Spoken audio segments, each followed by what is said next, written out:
नमस्कार, हमारे चैनल में आपका स्वागत है। मैं हूं रामचंद्र मौर्य। साथियों, आपसे अपील है कि हमारे चैनल को सब्सक्राइब कर लीजिए और सब्सक्राइब के सामने की घंटी को जरूर दबा दीजिए ताकि विश्लेषण से संबंधित जो भी वीडियो हम बनाएं वह तत्काल आपको मिल जाए। आज हम चर्चा करेंगे केशव और योगी आदित्यनाथ के बीच छिड़े घमासान की। आज यह लड़ाई लखनऊ से दिल्ली पहुंची और मोदी के दरबार में कोई न्याय नहीं हो सका। न केशव प्रसाद मौर्य के हक में न्याय हुआ और न योगी आदित्यनाथ के खिलाफ कोई न्याय हो सका। योगी आदित्यनाथ पहले की तरह मुख्यमंत्री बने रहेंगे और केशव प्रसाद मौर्य को बड़ा झटका लगा है कि आला कमान ने उन्हें ठुकरा दिया है। आपको मालूम होना चाहिए कि पिछले 3 दिनों से योगी आदित्यनाथ और केशव प्रसाद मौर्य दिल्ली में डटे हुए हैं। दिल्ली के उत्तर प्रदेश भवन में दोनों नेता योगी और केशव ठहरे हुए हैं और वहां पर जब कल यानी 26 जुलाई को BL संतोष, जो कि भारतीय जनता पार्टी और RSS के बीच की कड़ी हैं, उन्होंने दोनों से मुलाकात किया और दोनों को झगड़ा समाप्त करने की सलाह दिया। और वह झगड़ा ये कि जो कुर्सी की लड़ाई चल रही है, समीक्षा बैठक के बाद हार की लड़ाई जो चल रही है, जो एक दूसरे पर तोहमत किया जा रहा है कि फला गुट या योगी या केशव हार के जिम्मेदार हैं, इस तू मैं की तकरार से बचा जाए। कब तक? जब तक कि उत्तर प्रदेश में 10 सीटों के उपचुनाव न संपन्न हो जाए और देश में झारखंड, हरियाणा और महाराष्ट्र के चुनाव न खत्म हो जाए। पार्टी को अंदेशा है कि अगर उत्तर प्रदेश का घमासान बढ़ेगा, अगर योगी का साथ दिया जाएगा, उन्हें कुर्सी पर बरकरार रखा जाएगा, तो केशव गुट नाराज होगा। और केशव गुट के नाराज होने का मतलब कि 63% या 60% OBC को नाराज करना माना जा रहा है। तो इस तरह से न तो हिंदुत्ववादियों को नाराज होने का अवसर दिया गया और न पिछड़ों को नाराज होने का अवसर दिया गया। तदर्थवाद यानी जैसे पहले था वैसे ही रहेगा और हार की समीक्षा में जो बातें निकल करके आई हैं, दोनों गुटों को इस पर ध्यान देना होगा और हार के कारणों को दूर करना होगा। यही कुछ समझाया BL संतोष ने केशव को भी और योगी आदित्यनाथ को भी। उसके बाद जो होना था वो आज हुआ। प्रधानमंत्री नरेंद्र मोदी और अमित शाह न तो केशव से मिले और न योगी आदित्यनाथ से मिले।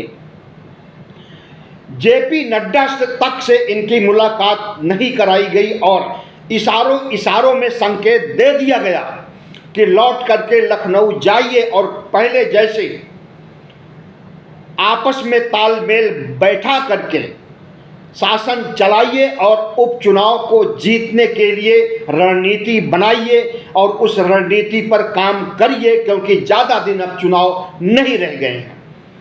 भारतीय जनता पार्टी ने 7 राज्यों की 13 सीटों का उपचुनाव तुरंत करवा लिया था। लगभग 20 दिन हो गए रिजल्ट आए हुए उपचुनाव के, लेकिन उत्तर प्रदेश के 10 सीटों का चुनाव अभी तक नहीं हो सका। अभी तक अधिसूचना भी जारी नहीं हो सकी। हमें लगता है कि भारतीय जनता पार्टी को इस उपचुनाव में भी बड़ी हार मिलने वाली है। देखा जा रहा है कि सिर्फ 2 सीटों पर भारतीय जनता पार्टी की जीत हो सकती है। जैसे 7 राज्यों के उपचुनाव में 13 सीटों पर सिर्फ 2 सीटों पर सिमट करके भारतीय जनता पार्टी रह गई थी, उसी तरह से उत्तर प्रदेश के उपचुनाव में भारतीय जनता पार्टी 2 से अधिक सीटें नहीं जीत सकेगी। और इसी जीत के दायरे को बढ़ाने के लिए समय लगाया जा रहा है। और अब यह समय कितना लगेगा, अनुकूल परिस्थितियां कब आएंगी, कुछ नहीं कहा जा सकता है। हमें लगता है कि 6 महीने भी लग सकते हैं उपचुनाव के। अगर भारतीय जनता पार्टी को अंदेशा होता कि 10 में से 5 सीटें भी वह जीत सकती है, तो उपचुनाव उसी समय हो गए जिस समय 7 राज्यों के चुनाव हुए थे 13 सीटों पर। उसी समय 7 नहीं बल्कि 8 राज्यों को उत्तर प्रदेश भी शामिल कर लिया जाता और कुल 23 सीटों पर चुनाव होना चाहिए था, लेकिन नहीं हुआ। जिस तरह से महाराष्ट्र में बीएमसी का चुनाव सालों से अटका हुआ है, क्योंकि भारतीय जनता पार्टी को लगता है कि बीएमसी में उसे करारी हार मिलने वाली है और लोकसभा चुनाव में वो हार मिल भी चुकी है, तो बीएमसी का चुनाव वर्षों से लटकाया गया है। उसी तरह से उत्तर प्रदेश के उपचुनाव को तब तक लटकाए रखा जाएगा जब तक कि भारतीय जनता पार्टी अपनी खोई हुई छवि, अपने हिंदुत्व ब्रांड के नेताओं या हिंदुत्व विचारधारा के साथ सामाजिक न्याय और पिछड़ा आंदोलन को नहीं जोड़ा जाएगा, तब तक इन 10 सीटों पर भी उसे करारी हार मिलेगी और जीत की संभावनाएं क्षीण होंगी। इन्हीं चुनाव के मद्देनजर बीएल संतोष ने दोनों गुटों को समझाया और उन्हें प्रधानमंत्री नरेंद्र मोदी, अमित शाह दोनों ने मिलने से मना कर दिया। केशव मौर्य 4 जून से लेकर के अब तक 53 दिन बीत चुके हैं और 4 जून के बाद से ही जिस तरह से केशव मौर्य मोदी के खिलाफ घमासान छेड़े हुए हैं, इसमें उनके साथ ओबीसी, एससी, एसटी के तमाम विधायक और यहाँ तक कि दूसरे उप मुख्यमंत्री ब्रजेश पाठक भी उनके साथ आ गए। लेकिन इसके बावजूद योगी गुट से करीब 2 गुना या 3 गुना स्ट्रेंथ होने के बावजूद केशव गुट की नहीं सुनी गई दिल्ली दरबार में। इसका अफसोस जरूर केशव गुट को है। वहीं योगी गुट भी नाराज बैठा हुआ है आला कमान से, क्योंकि वारा न्यारा नहीं हो सका। केशव मौर्य को लताड़ा नहीं गया कि क्यों विद्रोह की आग उत्तर प्रदेश में फैला रखे हैं लोकसभा चुनाव के बाद से। इसी तरह से योगी गुट चाहता है कि हिंदुत्व का मुद्दा, जिसको लेकर कि पसोपेश में भारतीय जनता पार्टी और संघ दोनों है, कि अब इसे मुख्य मुद्दा, मुख्य एजेंडा चुनाव जीतने के लिए बनाया जाए या नहीं, क्योंकि इस पर बड़ी हार सिर्फ उत्तर प्रदेश ही नहीं बाकी राज्यों में भी भारतीय जनता पार्टी की हुई है। और हिंदुत्व के ब्रांड माने जाने वाले योगी को भी भारतीय जनता पार्टी नाराज नहीं कर सकती और पिछड़ों के मसीहा माने जाने वाले केशव प्रसाद मौर्य को भी भारतीय जनता पार्टी नहीं खोना चाहती। दोनों में संतुलन बनाना चाहती है, तालमेल स्थापित करके जो आगामी चुनाव हैं इन्हें जीतने का मन भारतीय जनता पार्टी बना रही है। लेकिन एक सवाल उठता है कि जब योगी गुट और केशव गुट में तलखी इतनी ज़्यादा बढ़ गई है कि एक देश एक दूसरे को देखना भी पसंद नहीं करते हैं और उनके साथ काम करने या तालमेल बैठा करके पार्टी को जिताने की बात तो दूर, मुख्यमंत्री के ऑफिस में योगी आदित्यनाथ जब बैठते हैं तो ठाकुर लाबी और सवर्ण लाबी आकर के उन्हें जिस तरह से केशव से ज़्यादा शक्तिशाली होने का भरोसा दिलाती है, उसी भरोसे से योगी आदित्यनाथ का आत्मविश्वास बढ़ा हुआ है और केशव प्रसाद मौर्य के साथ भी यही बात लागू होती है। केशव प्रसाद मौर्य सिर्फ अकेले ही नहीं आए थे, बल्कि इनके साथ 100 विधायक और पार्टी के तमाम बड़े नेता यहाँ तक कि पार्टी अध्यक्ष भूपेंद्र चौधरी और संगठन मंत्री भी इनके साथ थे और ये योगी गुट में नहीं है सवर्ण होने के बावजूद। तो पलड़ा तो भारी था केशव का, लेकिन माना जा रहा है कि जीत हुई योगी की। अब इसे केशव गुट कितना पचा पाएगा और योगी गुट कैसे तालमेल स्थापित करके चुनाव में जीत दिलाएगा, यह तो समय बताएगा। लेकिन अभी इतना जान लीजिए कि योगी और केशव के बीच की दूरियां जो पहले थी अब उससे भी ज़्यादा दूरियां बढ़ गई हैं और जो कि पार्टी के हित में नहीं है। प्रधानमंत्री नरेंद्र मोदी और शाह ने योगी आदित्यनाथ और केशव से मिलने के लिए क्यों मना किया और क्यों बीएल संतोष को बीच बचाव करने के लिए दोनों गुटों को समझाने के लिए आगे किया, यह सब हमें लगता है कि आरएसएस की रणनीति का एक तरीका है। आरएसएस नहीं चाहता है कि किसी भी गुट को नाराज किया जाए, दोनों गुटों में तालमेल बना करके रखना चाहता है, संतुलन बना करके रखना चाहता है और आगामी चुनावों को जीतना चाहता है।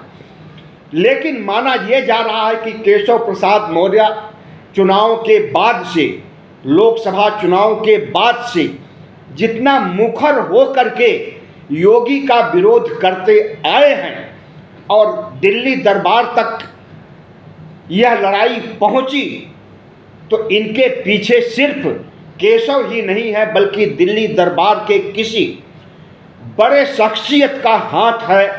केशव मौर्य के कंधे पर दिल्ली दरबार के किसी कम से कम एक व्यक्ति का हाथ है और वह माना जा रहा है कि अमित शाह का हाथ है।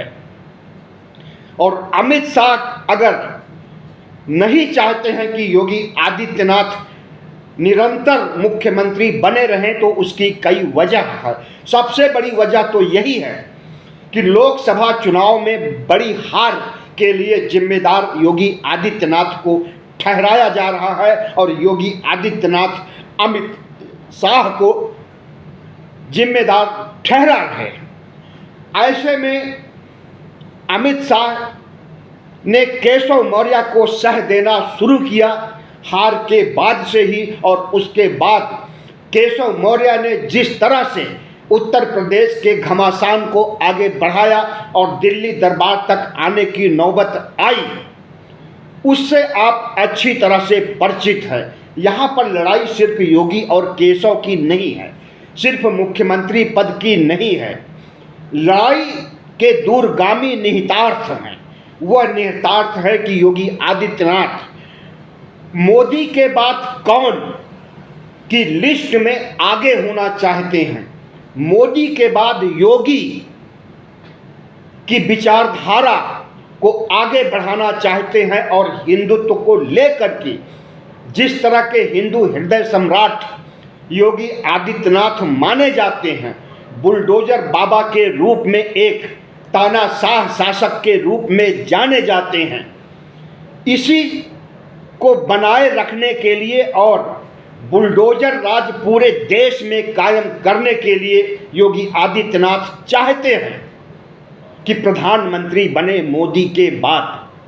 और अमित शाह जो कि प्रधानमंत्री नरेंद्र मोदी के दाहिने हाथ हैं, 2001 से लेकर के 2024 तक जिस तरह से अमित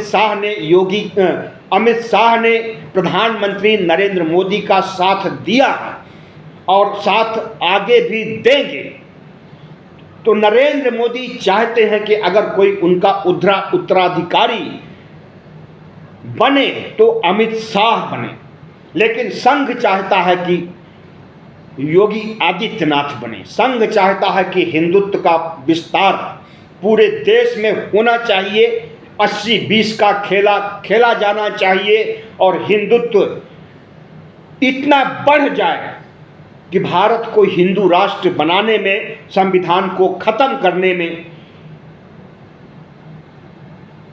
सहूलियत मिले। लेकिन क्या संघ की विचारधारा कामयाब हो सकती है? हमें तो लगता है कि संघ की विचारधारा धरी की धरी रह जाएगी। हिंदुत्व को लेकर के संघ कुछ भी कहे, लेकिन जब हम संख्या बल पर आते हैं तो इस देश के अधिकांश मतदाता, अधिकांश देशवासी चाहते हैं कि भारत धर्मनिरपेक्ष राष्ट्र बना रहे।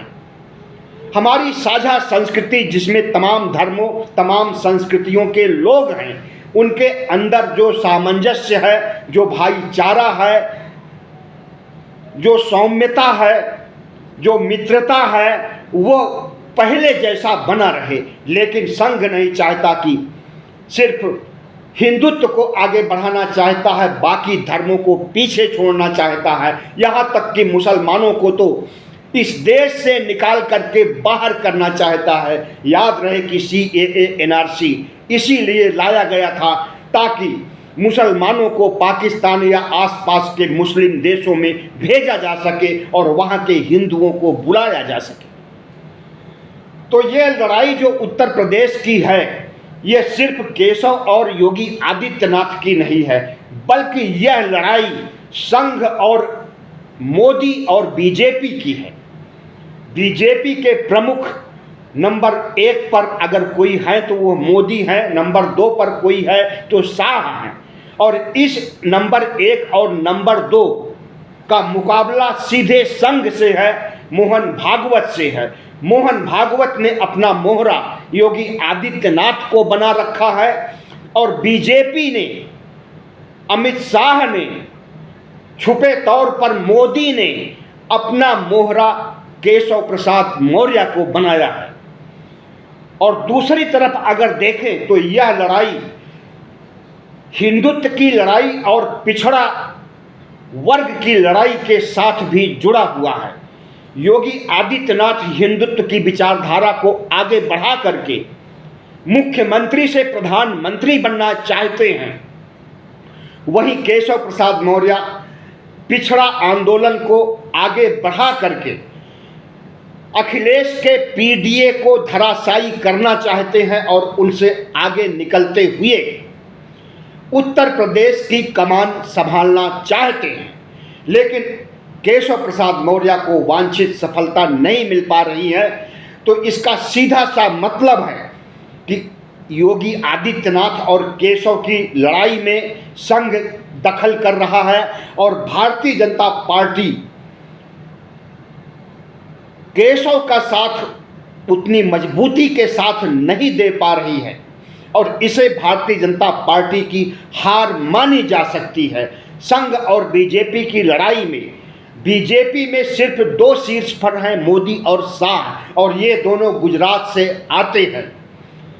अमित शाह और मोदी को मोहन भागवत फिर से गुजरात भेजना चाहते हैं और भारतीय जनता पार्टी पर कब्जा जमाना चाहते हैं। इसीलिए अध्यक्ष पद का चुनाव भी नहीं हो पा रहा है।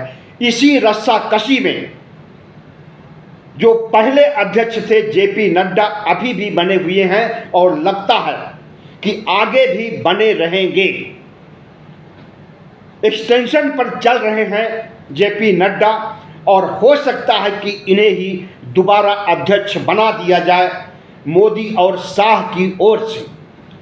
RSS चाहता है कि संघ का कोई व्यक्ति, जैसे गडकरी हुए, BL संतोष हुए या कोई अन्य नेता बीजेपी का अध्यक्ष बने और बीजेपी के संगठन पर जब संघ का कब्जा हो जाएगा तो सरकार पर कब्जा होने में देर नहीं लगेगी। RSS चाहता है कि भारत को हिंदू राष्ट्र बनाया जाए 2025 तक। 2025 के विजयदशमी के दिन RSS का गठन हुए 100 साल पूरे हो जाएंगे। शताब्दी समारोह बनाने की तैयारियां चल रही है और RSS चाहता है कि 2025 की विजयदशमी तक भारत को हिंदू राष्ट्र घोषित कर दिया जाए और संविधान को हटा करके मनुस्मृति को लागू कर दिया जाए। नरेंद्र मोदी यह सब नहीं चाहते हैं और इस काम में नरेंद्र मोदी साथ नहीं देना चाहते हैं मोहन भागवत का। असली लड़ाई यही है।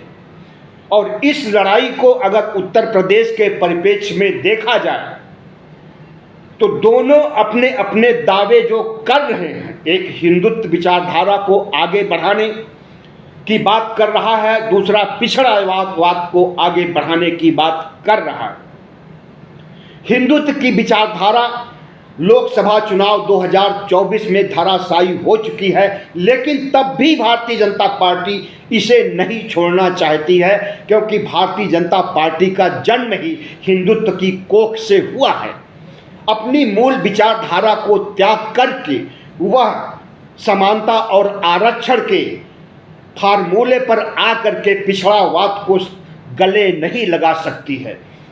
और यही वजह है कि अखिलेश यादव का पीडीए कहीं आगे निकल गया हिंदुत्व की विचारधारा से, और भारतीय जनता पार्टी को 2019 में जो 62 सीटें मिली थी उसे लगभग आधा कर दिया, 33 पर ला करके पटक दिया। इसके बावजूद अगर नरेंद्र मोदी मोहन भागवत की आंख नहीं खुल रही है, संविधान के मुद्दे पर हुई भारी हार के बाद भी अगर संघ और मोदी की आंख नहीं खुल रही है और हिंदुत्व की विचारधारा और योगी को ही आगे बढ़ाना चाहते हैं, तो यह उनकी ऐतिहासिक भूल हो सकती है।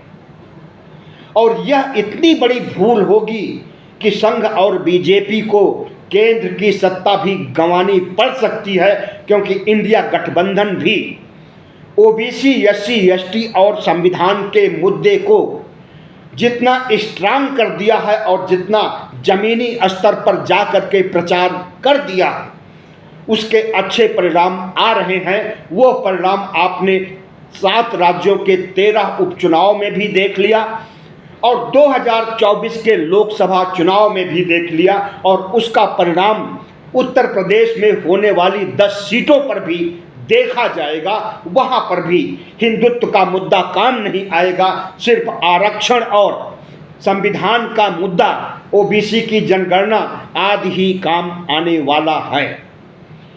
हमें लगता है कि भारतीय जनता पार्टी की उल्टी गिनती शुरू हो गई है भारत मुक्त होने की, और जब किसी की उल्टी गिनती शुरू होती है तो सबसे पहले उसकी मति भ्रष्ट हो जाती है। नरेंद्र मोदी और भागवत की मति भ्रष्ट हो गई है, जो कि वह पिछड़ा कार्ड नहीं खेल रहे हैं, सिर्फ हिंदुत्व के मुद्दे पर चुनाव जीतना चाहते हैं।